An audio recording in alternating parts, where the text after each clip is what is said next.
Welcome everybody to the SportsCast. I put that down there. How are y'all doing this evening? Happy Mother's Day to all the mothers out there. None of them are watching this show, unfortunately, but happy Mother's Day. If you're a mother out there, drop a W in the chat. Happy Mother's Day to our mother, who is also not watching. So it's very disappointing in both of us. Yeah, very much so. But my name is Ben, and this is my co-host, Gran the Kid Sexton. Right. I am the kid.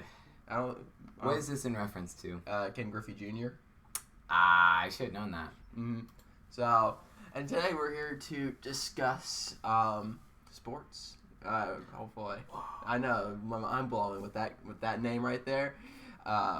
Very mind blowing. I can't believe it. But first things first, we'll talk about a little bit about the USFL.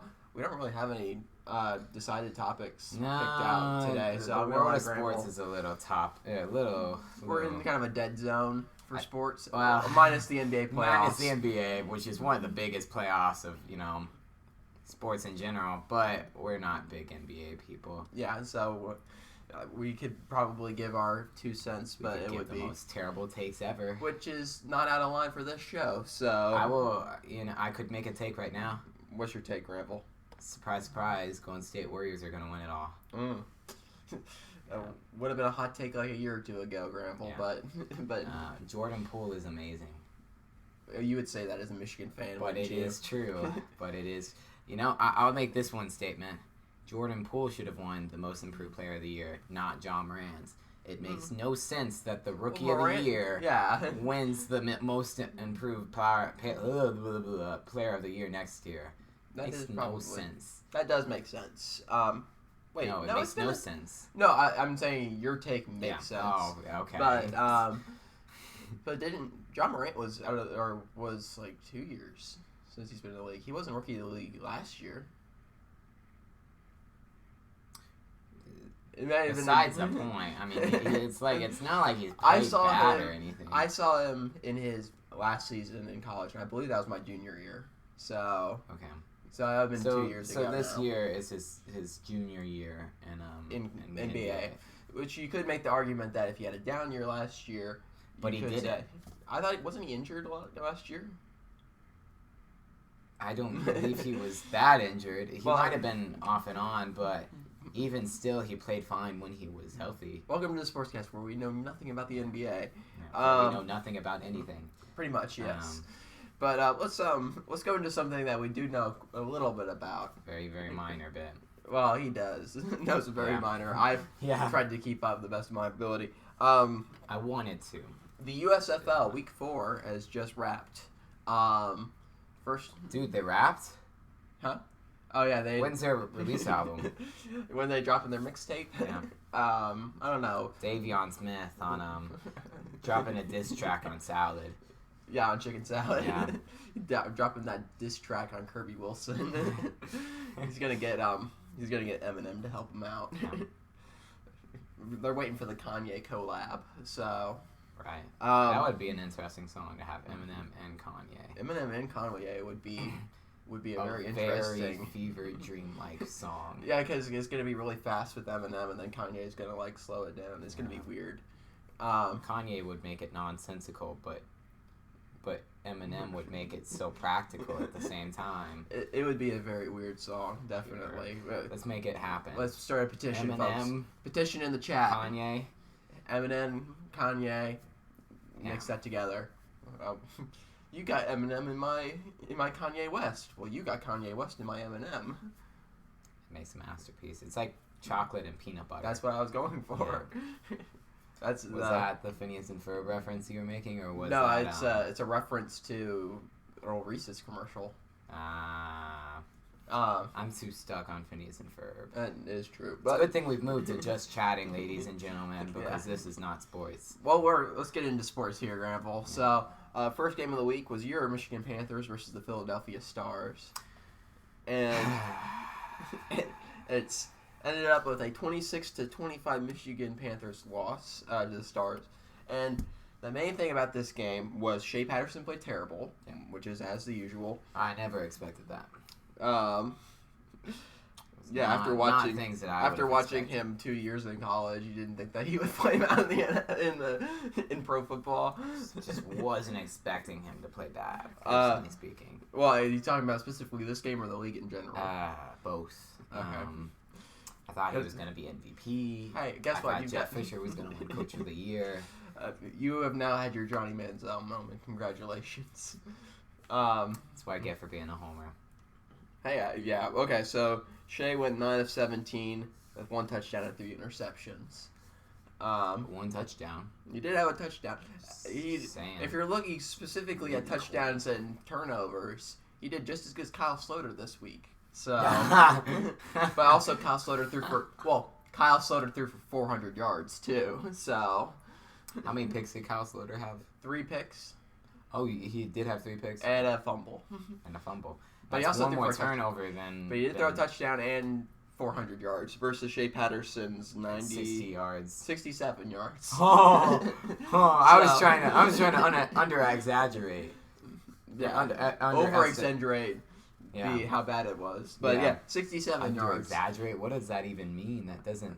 Under-exaggerate, I don't think those two words don't go together. Yeah. Exaggerate and under do not... They do not mix like chocolate and peanut butter. It's been a long... But yeah, averaging a little under 4 yards an attempt in that game. But the main criticism with this game for the Maulers, or not the Maulers, we'll talk about them in a little bit. Yeah. The other worst team in the NFL, or the USFL, was Jeff Fisher's coaching strategy. So Shea Patterson was leading the team down the field with less than 2 minutes to go to get a game-winning drive. Here's what happens. Let's see if I can find the play-by-play. So they get inside the... they're inside the 20 with 2 minutes to go. They do run play, timeout by Philadelphia. Run play, down to minute 22 seconds. Down to the 10-yard line. Timeout number 1 by Michigan with 40 seconds left on the clock. So they still have 2 timeouts left. 40 seconds inside the 10. Second and 6, rush for 5 yards inside the 5. Don't take the timeout. They go rush again for 3 yards with 33 seconds left on the clock. Don't take the timeout until there's 3 seconds left on the clock. And this is with their kicker, who has already missed several kicks this game. And Jeff Fisher... What's the score as well? It's 20... A field goal wins it. Why didn't you just... I guess if you're this close, you really shouldn't miss it. You really just, period, should not miss it. They whatchamacallit, they had already elected to go for a couple of 2-point conversions instead of letting him go. I don't understand the point of... What is the point? Why are you doing 2-point conversion? Because they didn't trust their kicker. Dumb. Jeff Fisher is so dumb. Because they didn't trust the kicker. I can't stand Jeff Fisher. Why are you... Go for a 3-point conversion. Go for it. I don't... Because they didn't trust their kicker. They kicked the field goal, extra point, but they trusted him out there. 10 yards for a 3-point conversion? Yeah. Go for a 3-point conversion. 2-point conversions are dumb. Yeah, and so they didn't trust their kicker early on in the game, and they didn't want to run. They had timeouts there. They could have run a couple extra plays to score an actual touchdown and win, but instead Jeff Fisher plays it overly cautious. Lets the clock run down to 3 seconds, sends the kicker out there, and he doinks it off the post from 22 yards, and they lose the game. I can't. Well, not to blame the kicker by any means, because we've talked about this before. He's a punter. He's not a kicker. But still, Jeff Fisher took an extra roster spot for a defensive player instead of getting a proper kicker, and that's already cost him... It's cost him at least 1 game. Why? So, if not his own poor coaching decisions there, by not just running the ball a couple of times, because they were already moving the ball on the drive, they were already rushing it well, instead of trying to just gain the 5 yards for a touchdown, they went for the field goal to play super safe, and it ended up biting them in the butt. And okay, here's my thought process of why you shouldn't do a 2-point conversion in this league. If you go for a 2-point conversion... everyone knows you're going to run the ball. Because why would you snap the ball from 3 yards out and then try to pass it when you only got one chance? Now, I understand if you do a 3-point conversion, it has to be a pass play. But you are going to do better on a pass play from 10 yards out than you would if you're 3 yards out. Because there's not enough space to get any sort of like actual space to score. So you cannot win with a 3-point conversion, or you cannot win with a 2-point conversion over and over and over again. Because Jeff Fisher, let me just take a wild guess here. Mm-hmm. How many of those 2-point conversions? He made both of them. So they were already good inside like the 5-yard line. I'm pretty sure they made both of them because what happened was they missed the first. They went for a field goal on their first drive, missed the extra point. So they went for 2. Oh, I look dumb. Yeah, so they went for 2. The second drive, got it, and made it an even score game. And then they went for it on the third drive, and also got the 3-point conversion, I believe. 3-point or 2-point conversion. Oh. Excuse me. And now I just look dumb. Yeah. So you do. Not just kidding, Rebel. No, you're right. Yeah. So they had already. Mark that as another tally for the dumb SportsCast moments in my column. But that is to say, they were already leaning on their, not leaning on the kicker. They were not trusting their kicker at all until when the game was on the line, and that's when you decide we're going to go with the kicker. And it ends up blowing up in their face.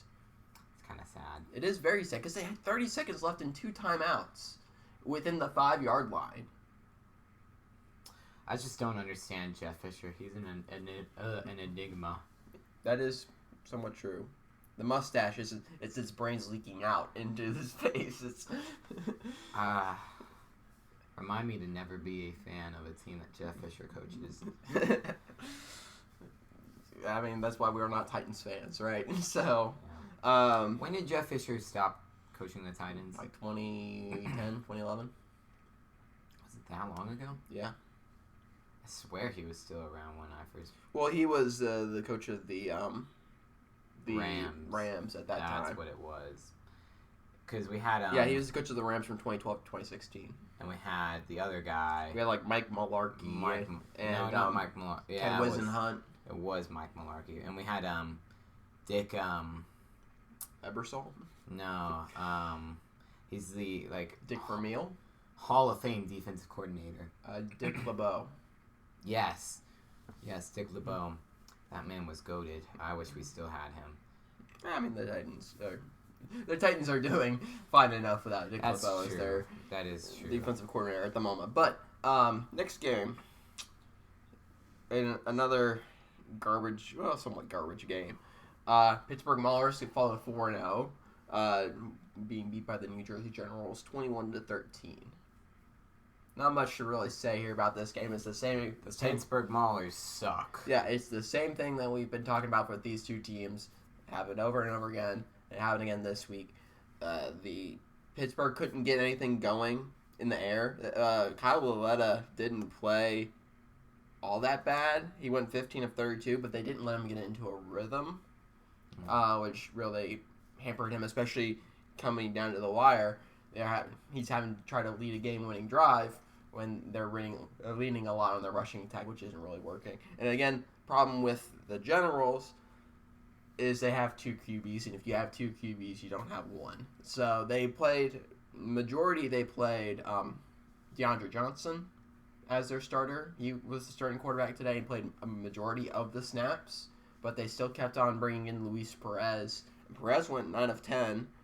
Just make Luis Perez the starter. I think they should make Luis Perez the starter. He can. Why is he not the MVP? DeAndre Johnson went 11 for 14, with a slightly lower. Poor Luis Perez. I know he's not been given a shot. I think he would be an excellent starter. And I think that one pass that he missed, the one incompletion, it was a drop. It wasn't even it was right into the breadbasket and out.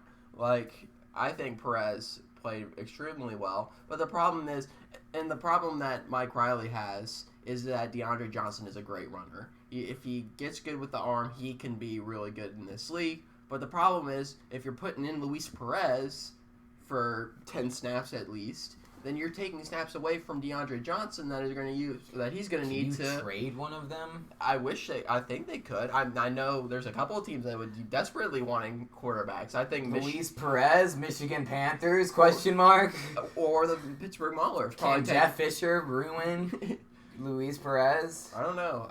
Considering how many teams that Luis Perez has played on the last several years, I don't think that he can. Probably unruinable. At this point, I don't think so. But yeah, if they're at the very least at the end of the season, there needs to be some reallocation of players and hopefully put Luis Perez where he can actually start. Because Kyle Lauletta, he's fine. Josh Love, but I would take Luis Perez any day over. Luis Perez is honestly like an MVP caliber of this He could league. be. If you let him have the amount of throws that, say, a Kyle Sloter has in a game, it's over. I think Luis Perez could do pretty good with that. Okay, quickly to the next game. Tampa Bay loses to the Birmingham Stallions. Birmingham is now 4-0. It's 16-10. The main story of this game was Jamar Smith was out with an injury, so they had to lean on Alex Migu. Yeah, you did tell me about this game. Mm-hmm. 3 quarterbacks or so were down. Yeah, and so they had lost. So Birmingham had a lot of illnesses going into this game. Flu, COVID, it wasn't specified what it was. And they had several, or at least they had listed several players that were going to be out. One of them was Scooby Wright, their star, or soon becoming a star middle linebacker for Birmingham. But he actually played in the game. And supposedly, from what I heard afterwards, looking on Twitter, was Jamar Smith was suited up and ready to play. But they went with Magoo instead at quarterback. And this probably would have been a blowout if it wasn't for the fact that they had Alex Magoo as their quarterback. What did you say the score was? 16-10. And this was a win for Birmingham. So Birmingham is really the team to beat in the league. Serious.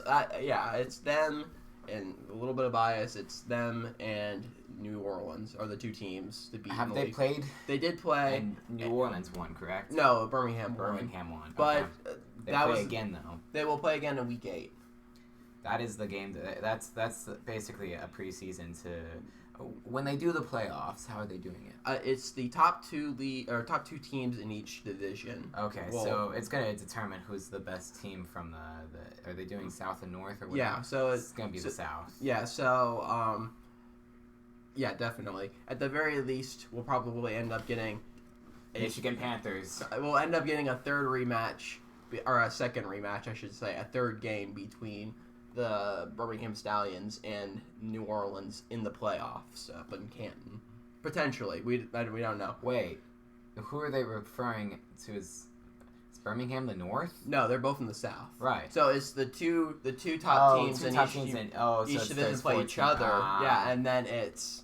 Yeah, 2 top teams. I see what you're saying. In the South. I thought you were saying the top team from the South and the top team from the North. No, there is going to be a semifinal round of the playoffs. So basically, it's the top team and a 1 wild card team, if you want to think about it, from each division.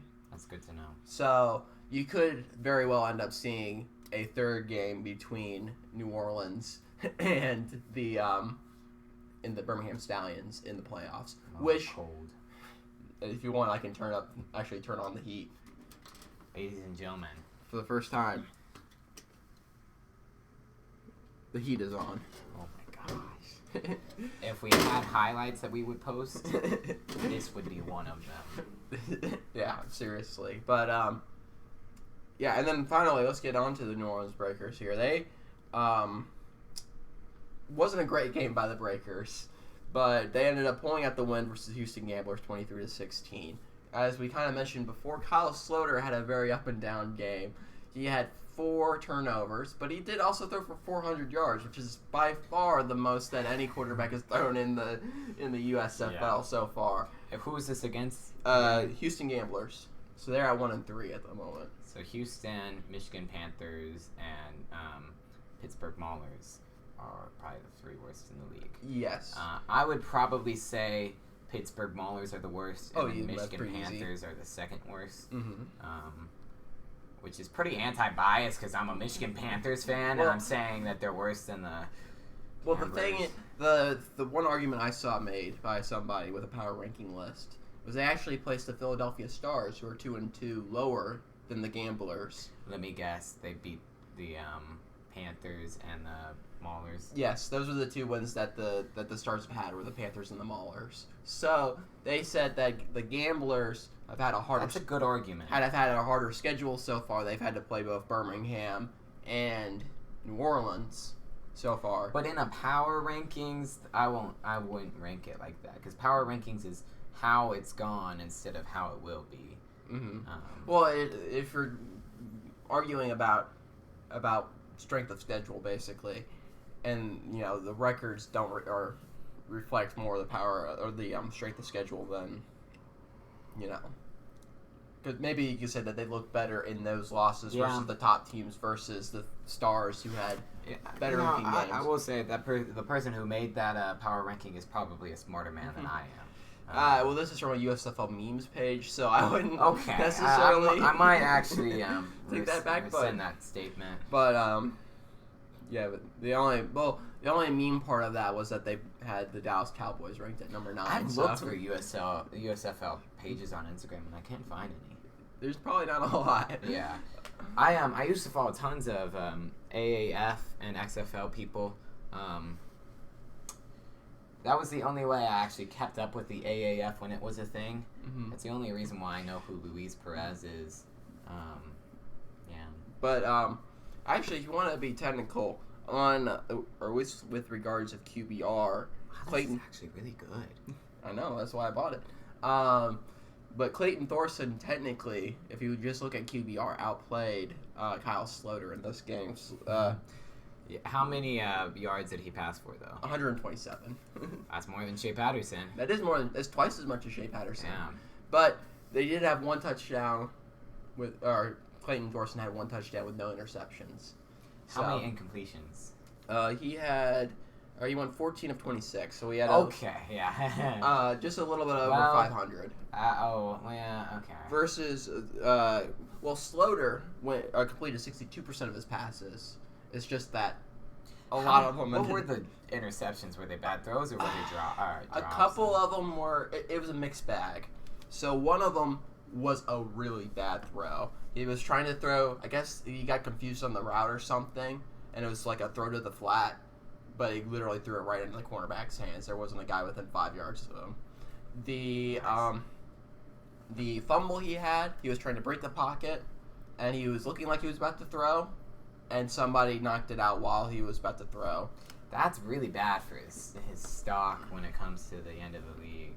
Yeah, that would. And then one of the picks was there was a crossing route, right? A deep crossing route into the middle of the field. Linebacker over the middle. No, what happened was he got to the end zone. The receiver that he was targeting tripped on the defender while the ball was in the air, and the defender he tripped on picked it. So that's just unfortunate. That was an unfortunate throw. And then the third pick, I have a hard time remembering. I think it was, like you were kind of saying, it was just a linebacker over the middle of the field. It was a curl route, and it was really well covered. And he should not have thrown that one. Right. So I do kind of wish there was a category in the stats for like a pick that's not necessarily the quarterback's fault. Yeah, because a lot of the picks in this league that I've seen so far are off of the receiver's hands, tip drill kind of things. That's been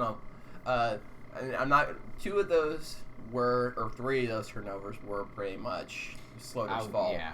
But also I see Kyle Sloter as kind of the Brett Favre of this league. Yeah. He is hit or miss. In the fact that he's going to sling it around, he's going to try to, win through the air on his own. He's going to put the ball. He's going to make some great throws, and he's going to make some throws. Yeah, he's going to make some throws. He's like, "What are you doing, Kyle?" Which, I mean, the Packers did win a Super Bowl with Brett Favre, and they love him. And Brett Favre is like the most well-respected quarterback in Green Bay of all time. So, which is ironic. Seriously, kind of. I mean, when you had Bart Starr, who won 2 Super Bowls, and you have Aaron Rodgers. Aaron Rodgers kind of did that to himself. Aaron Rodgers definitely did that to himself. He definitely could have done better. He had no interest in being a fan favorite. No. He wanted to win. And he didn't even win. And he didn't win. He won once. Yeah. But, it's kind of not even him. He had a really great team around him. Yeah. Charles Woodson. Yeah. But, yeah, you could also make the argument that they haven't done a good job of surrounding him with good players to get him back to the Super Bowl. They just lost him Davante Adams. Yeah, seriously. But, yeah, and plus, over the last 2 or 3 years with him trying to get out of Green Bay, that really hasn't done well well in the favor, or well, I don't in the eyes of I wouldn't want to go to a team that their quarterback is actively trying to get out of there. Yeah, that is true. They made Davante Adams and Aaron Rodgers made references to The Last Dance at the beginning of the season, and they both sucked. Mm-hmm. They sucked. Davante Adams was good, but Aaron Rodgers sucked. Well, I guess he was okay for most of the season. Didn't he win MVP? But, I'm pretty sure Aaron Rodgers won MVP last year, Gramble. he sucked in the playoffs. That's what I meant to say. Which, that is true. I will argue that. Or he did. You're right. He did win the. He won the MVP. He did win the MVP. But what I was referring to was the playoffs. Backpedal. Welcome to the SportsCast, ladies and gentlemen. Where we don't know sports, but he sucked in the playoffs. He didn't do well in the playoffs. But he sucked in the playoffs. He doesn't. That is a thing where he's got that monkey on his back. He's got the yips when it comes to the playoffs. He is a very Peyton Manning-like. Which is so weird. It's because he's such a clutch player. Mm-hmm. And he's won clutch playoff games before, but But they've also lost some very stupid games in the playoffs. Yeah. With, that Seahawks game, where they came back real far, in Lambeau. Lost, yeah, it's... I don't know if that could be on the coaching staff. It could be on many different things, but... I mean, this past one was on him. Period. But the coaching staff did okay, from what I saw. Yeah. But you lost him as number 1 receiver. Yeah. They did draft someone new. I can't remember who they drafted. Let me double check. Where's George Pickens at? George Pickens. I don't think he's at Green Bay. He got drafted by the Steelers. That's going to be an interesting... Kenny Pickett and George Pickens? Mm-hmm. They have Sammy Watkins, Alan Lazard, Randall Cobb. Here, I've looked up their draft. Christian Watson. Yeah, a second round pick. From North Dakota State. I've heard good things about Christian Watson. And they also got Romeo Doubs from Nevada. Did not hear that. Huh? I did not hear that. Yep. And let's see, any other receivers? Nope. Not yet. No. Oh wait, and they got Samori Toure from Nebraska. Huh. As in their 7th round pick. So they have a couple. They have 3 or so. How would you draft 3 wide receivers in a single draft? Yeah, it's a It's a risky move. Well, it's like, let's see which one we can hit on. Yeah, I guess that's true. One of their major weakness now, without Davante Adams, is receiver. So you can afford to spend 3 draft picks on that. You have a potentially good room if you can get a rookie to do good. Mm-hmm. And that's why they went on and drafted 3 of them. They had 3 shots now for a rookie to step up and play good. Especially, one of them was a 7th round pick, and one of them was a 4th round pick. What was the second? Well, yeah, I'm just saying that you're spending lower draft picks on that, so it's just a little hesitant to use a 4th like that. Yeah. I'm not an AD though, so you're not a GM, you should say. Yes. I don't even know what the proper acronym is. General manager. No, I know that. I just didn't know which one it was. Yeah. So athletic director is AD, which is a college level position. Yeah. All right. Either way, so what's the next topic, Gramble? What are we gonna I don't really got anything. Yeah, we could talk a little bit. I don't know much about the NBA. I know very, very little about the NBA. And I know less than him. I have paid minimal attention, especially recently, to the NBA playoffs. But I do know that Ja Morant just got injured, and that there's a little bit of controversy going on. Here's what happened. I think it was game 1 or game 2. There was a very dirty play that happened. I can't remember who it was from Memphis, but someone got a flagrant foul because they very intentionally elbowed Gary Payton really bad, deliberately tried to hurt him, and he was suspended for a game, and so that's awful. And so afterwards, Steve Kerr goes and he says, you broke the code. You should never try to intentionally hurt a fellow basketball player. Something like that is awful. Don't do that. He went off on him, and people agreed with Steve Kerr. Well, in this past game, there was a little bit of controversy. Ja Morant was playing, pretty hard. He has had to carry this Memphis team. Memphis is not bad without Ja Morant, but they've struggled against a team like the Warriors. So with a lot of depth at guards, they're kind of getting torched since they only have Ja Morant. And so Ja Morant has been playing an exceeding amount of minutes, and it is no surprise that this might have caught up to him. But he was dribbling the ball way up at the top of the key, and there was a double team that happened between, I believe it was Gary Payton, in addition to Jordan Poole. Poole is the one in particular that we will focus on. But Jordan Poole comes around the side, and he tries to pick the ball free, and as he does that, he moves his arm decently hard, and it slaps Ja Morant in the knee, and Ja Morant was okay at the time, but then they called a reach-in foul. Ja Morant went to the line to take some free throws. As soon as he takes the first one, clutches his knee and goes down. Clearly something is wrong. So Ja Morant goes to the bench, has to leave the game, can't play anymore.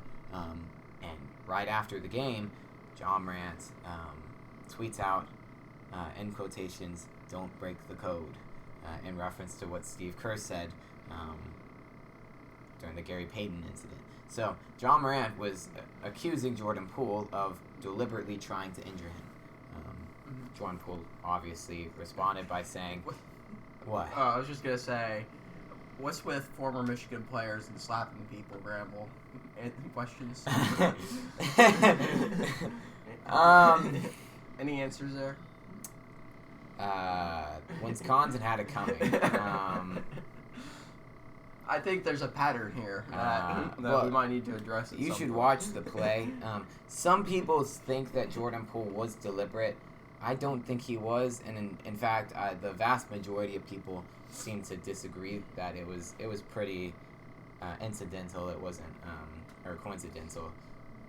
But it is weird that it happens immediately after a game where, or you could almost say that it was revenge for. Well, it was 2 games later. Was it 2 games later? I thought you said it was the game before. So this was game 3, and I think the Gary Payton incident was game 1. Even still. And it didn't look deliberate, I'm going to be honest with you. And Jordan Poole had a very cool, level-headed response when he went to the press room. He said, I think it's terrible that he's injured, and I sincerely hope that he comes back and he's in the next game because we don't want to win against an injured player. And that he was a response, right? And he was, he clarified, why would I want to injure someone like that? And so he defended himself. Ja Morant obviously thinks he was intentional. It depends on what camera angle you watch it from. The one that was broadcasted live, it does not look like Jordan Poole was intentional at all. There was another side angle that I saw that made it look like he might have grabbed the knee after he slapped it initially. But I don't think... I think he probably slapped it with such force that it stuck there for a moment. Because he was trying to get the ball. And the ball was right there a moment ago. I don't know. Whoa! Oh my gosh! We need to do something about this. Yes, we do. That's funny. Another one to the highlight reel.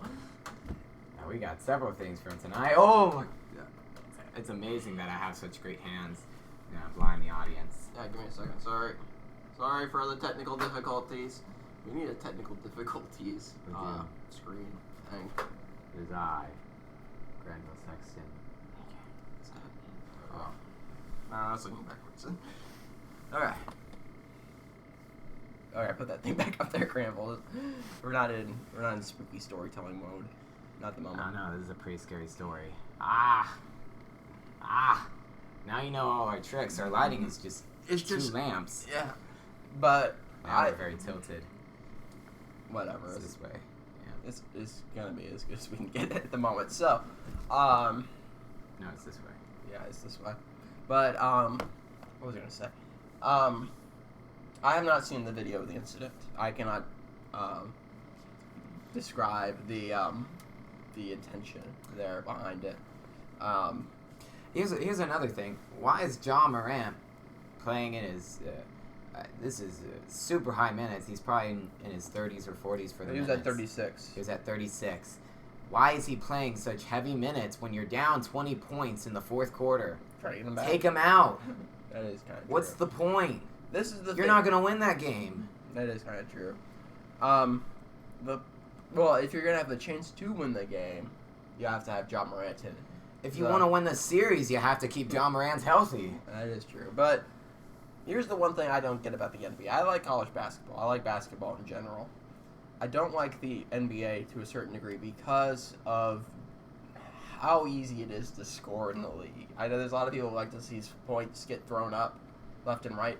But this game, specifically, this Warriors Grizzlies game, 142 to 112. Like, there was no defense being played in this game, it seems like. And this is playoff basketball. This is what the difficulty is.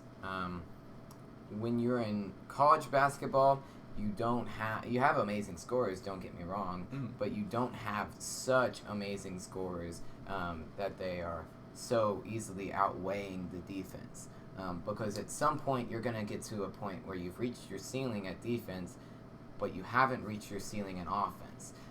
And that's what I think it is in the NBA. I think there's such a high ceiling for the offense that you just can't match it.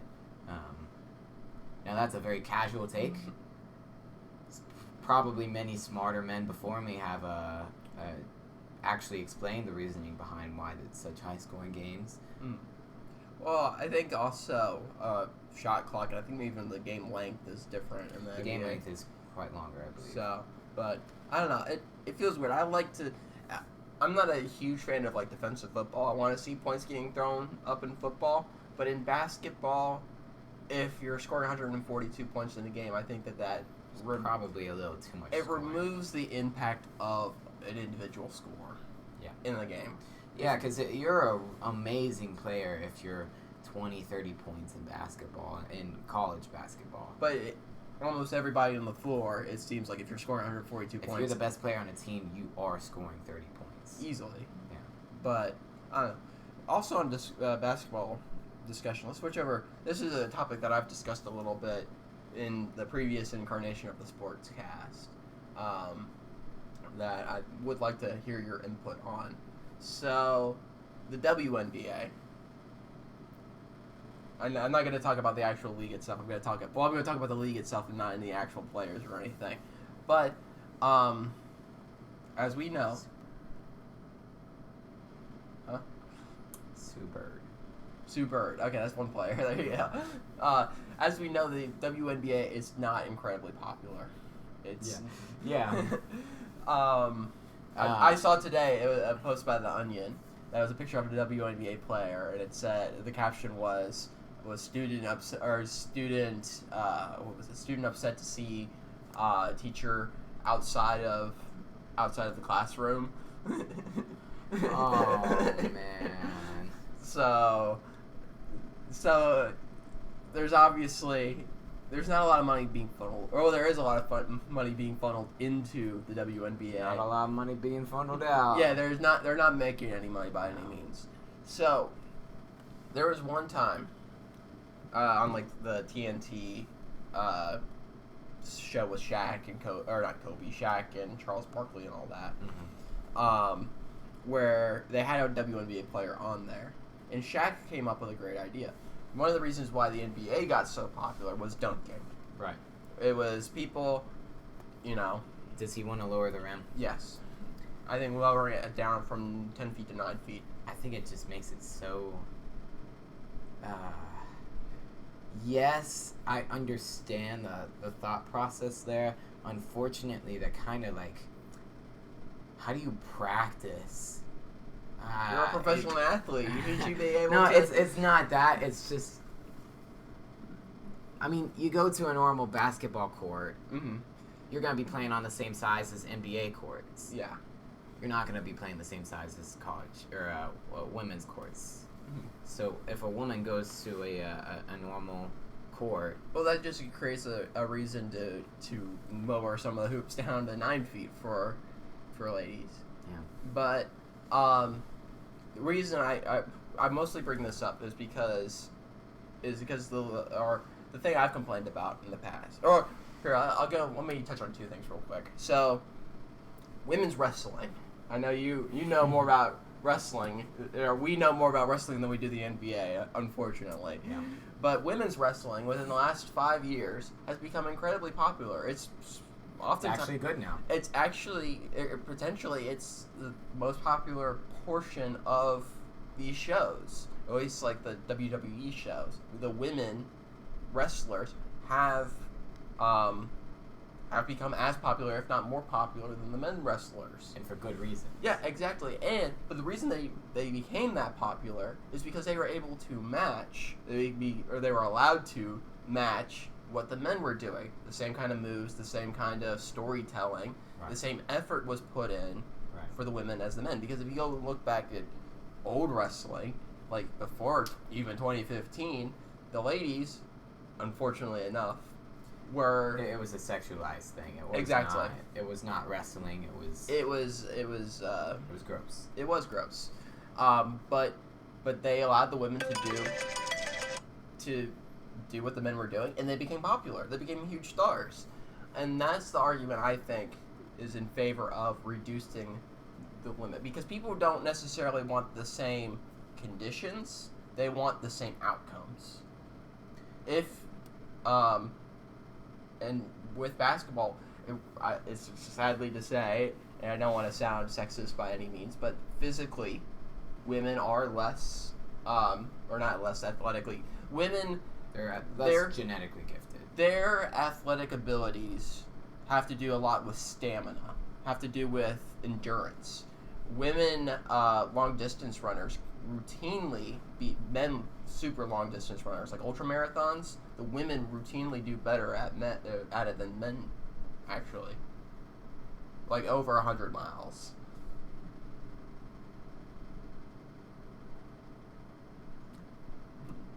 It's true. I don't think that's true. I'm pretty sure that's true. I don't think that's true. Or at the very least, they could compete with men at that. I don't think that's true.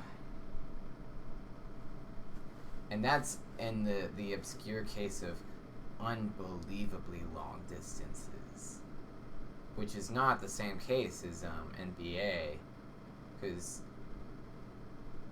endurance, like, and a 10, 15K, yeah. And like a 10, 15K, the gap probably lessens. Yeah, at longer distances, women can compete better with men because of their increased endurance. Right. But when it comes to quickness, agility, well, not quickness and agility. I mean, women, how would I put this? Women can do the actions as good as men. They can dribble through their legs and they can shoot as well as guys. But athleticism, being able to jump higher, run faster, that kind of stuff, women are unfortunately not as capable. Or that's just a scientific fact. Is that I don't want to sound sexist. Okay, I'm trying right. not to sound sexist. I'll just put it black and white. Women are not as genetically gifted as men. They don't have the athletical prowess, unfortunately, that we are born with. That is just how it is. They're gifted in other manners. So, because of that, they are not as capable. Why are we talking about them? What is the point of this? I had to find something else to fill these last 15 minutes. And ladies and gentlemen, that was it. No, I'm just kidding. But I don't know. It's this topic that of discussion, and the reason I bring it up. I would not be against. If you can make the transition, it's going to be very hard to make the initial transition from 10 feet to 9 feet. But if you can survive the transition, then you're home free. I think that's a great move for the sport. Well, I look at professional golf. Okay. Women play from shorter tees than men. Right. But the distance is overall shorter. But if you look at the scores on the scoreboard, the outcomes are the same. They're still shooting 6-7 under par. Right. And that's what people are looking for. They want the same outcomes. They don't necessarily care about... The problem is just that some of these girls have been training for 20, 30 years on a 10-foot rim. If you lower it to 9 feet, I'm not sure how to go for a lot of them. Because, like, if you change a track, for me, and you made it... well, no, that's a bad example, because it's just running. Well, the thing you can argue is that maybe... You change the weight of, like, a basketball or a football. The USFL has already done that. Okay, yeah, that's true. If you, like, change the size of a football, you decide to make it more like an Australian football or something, more oblong. That's going to change the sport. Well, technically, they've already done that. They've reduced the size of a football. It used to be, like, watermelon-shaped. And then, over the years, they've shrunk it down. And they've made football into the pass-heavy game it is today. You can make these changes. And my argument in that case is so the league looks rough for a year or two. They're already not getting really good publicity either way now. If it takes them a couple of years to... publicity to make it... I mean, that would bring a lot of attention to the league. As soon as you see women dunking regularly on a 9-foot rim, because they could probably do it on a 9-foot rim. There's a lot of them that could. Because, like, right now there's, like, 2. There's a few people. There's, like, 2 or 3 in the WNBA who can dunk on a 10-foot rim. If you make it, like 15%, 20% of the league can dunk on a 9-foot rim, probably even more than that. Probably be 50%. Honestly, you change it by a whole foot, and it's gonna make a huge impact. Yeah, and you have all the league can dunk now. Yeah. Then I think whatever the shooting may go down, but I think that helps. It's gonna help the look of the league that we got women dunking now. Look at it. It's what happened in the '80s when you have when you have the Showtime Lakers, Magic Johnson, Kareem out there putting on a show and dunking. Right. That makes the league more popular, I think. I think a lot of it is the pride. I think there's been a lot of WNBA players who have been incredibly outspoken against not doing that. And I do think there is this level of pride to it. There is probably some skepticism about how am I going to play on a 9-foot versus 10-foot, because right now I'm doing really good on a 10-foot. But I don't know. I think that it wouldn't hurt them to do that. Probably wouldn't. Yeah, no, I think it'd be a good change. Because women's sports as a whole can be popular and are popular. Women's sports nowadays are as popular as they've ever been. Between LPGA, softball. If you're a viewer right now, drop a respect women in the chat. Yeah, we respect women. I like watching women's sports. Don't get me wrong, I do like watching women's sports. I like softball. I like watching softball. I like The LPGA is good. Have you seen the Oklahoma softball player? No, I haven't. So there's a girl who plays softball at Oklahoma. Who is phenomenal. She's like amazing, probably the best college softball player they've ever gotten, hitting wise at least. She would absolutely hammer, destroy, obliterate the home run record. She is getting walked like 3 or 4 times a game. She's the Barry Bonds. She's the Barry Bonds of. It's gotten to the point, and SportsCenter has posted this a lot actually. She throws her bat down before the 4th pitch even gets there now. Because she just knows it's happening.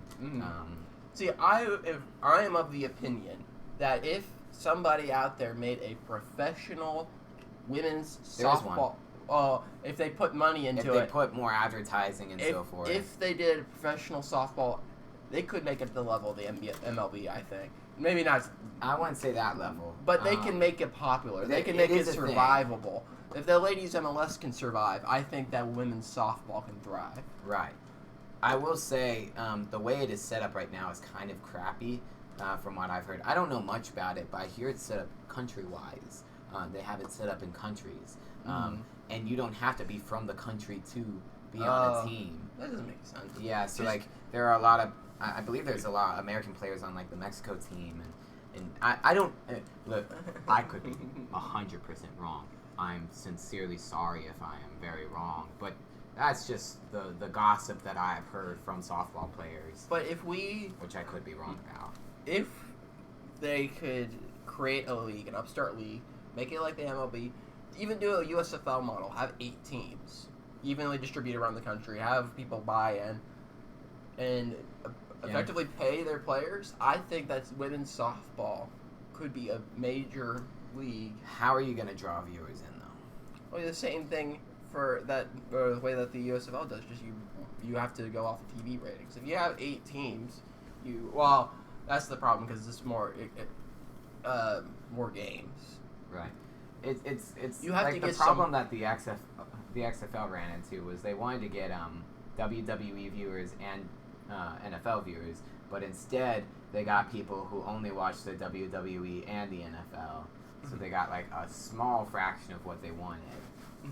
But with softball, I think that's just a general game. I think you could get in. I think you could definitely go. You're going to get very, very hardcore fans. Yes, or try to market it towards the MLB fans. Market it towards Major League fans. They're not going to watch it. Why not? A lot of them are really misogynistic. That's true. But I think, here's my thinking behind it. So, you ever heard of the All-American Girls Baseball League? I've not. So, in the 40s, when... Oh, no, I know what you're talking about. You know the movie A League of Their Own, right? That league... It's when they made a baseball league of just women players. Yeah, when that World War II takes place. But it also survived after the war. It did? It survived up until, like, the mid-50s. It lasted 10 years. I did not know that. It's viable. Women's baseball or softball... Well, apparently it wasn't. It lasted 10 years after... It lasted a whole 5 years after the major leagues came back. So, and they didn't have the benefits of a modern social media system or cable TV or anything like that. It was just small Midwestern cities that had these teams, and they still were able to survive for quite a bit after the major leagues came back. I think that if somebody puts the money in, I think they could see a good return. You've heard it here first, ladies and gentlemen. On professional softball. The SportsCast is making a professional... If there is a women's professional baseball or softball league that's starting up, contact us. I will be more than happy. I'll make Granville. We will sponsor. Our show will sponsor. I hate women. Scratch that. You're gonna get that taken out of context. But we as the SportsCast will sponsor it. We will put our placard. You'll have our $5. Yeah, I mean, $5 here and there. That's $5 over our budget. Hey, that's probably more money than the WNBA is right now pulling in with marketing. So, not making fun of the players. The players are good. Ladies and gentlemen, That was the SportsCast. It's the league's fault. It is the league's fault. It's not the players. The players are putting their heart and soul into it, but the poor WNBA players. Seriously, they put up with a lot of crap. Oh yeah, because it makes sense why they can be defensive when it comes to people making fun of them, because they are professional athletes. Right, and they've had they've been told to suck it up when people get mad at them and so forth. Mm-hmm. It's dumb. Mm-hmm. They have a lot more roadblocks than most professional athletes. But I think that if the league were smart, they could make it a profitable venture. But I think, I'm going to be honest with you, and this is the world's problem. It's a problem of the world, not of the WNBA. But I think at their best, they might be able to break even. I don't know if they...